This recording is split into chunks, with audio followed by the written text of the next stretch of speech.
खुदा उनको प्यार करता है जो हिकमत को प्यार करते हैं। हमारे लिए आज की तिलावत यीशु बिन सराक की किताब उसका 4 बाब उसकी 11 से 19 आयत। ऐ बेटे, हिकमत अपने बेटों की तरबियत करती है और अपने सब तलाश करने वालों की तलकीन करती है। जो उसको प्यार करते हैं वो ज़िंदगी को प्यार करते हैं, और जो उसे ढूंढते हैं वो खुदावन से फजल हासिल करेंगे। जो उसे पकड़े रखते हो वो खुदावन से इज़्ज़त हासिल करेंगे और खुदावन की बरकत में बसेंगे। जो उसकी खिदमत करते हैं वो कदूस की खिदमत करते हैं, और जो उसको प्यार करते हैं उनको खुदा प्यार करता है। जिसने उसकी सुनी वो कौमों पर हुकूमत करेगा, और जो उसके सामने आता है वो इत्मीनान से रहेगा।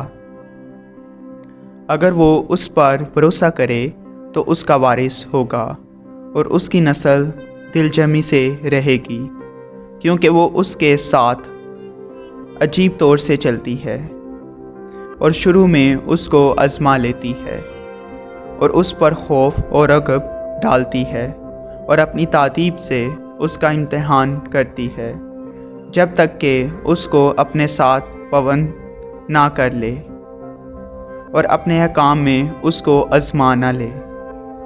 बाद इसके वो रास्ती से उसके साथ काम करती है और उसे खुशी बख्शती है। वो अपने राज उस पर जाहिर करती है, पर अगर वो गुमराह हो जाए तो उसको तुर्क कर देगी और उसके दुश्मन के हाथ में उसे स्पुर्द कर देगी। पाक कलाम के पढ़े और सुने जाने पर खुदा की बरकत हो।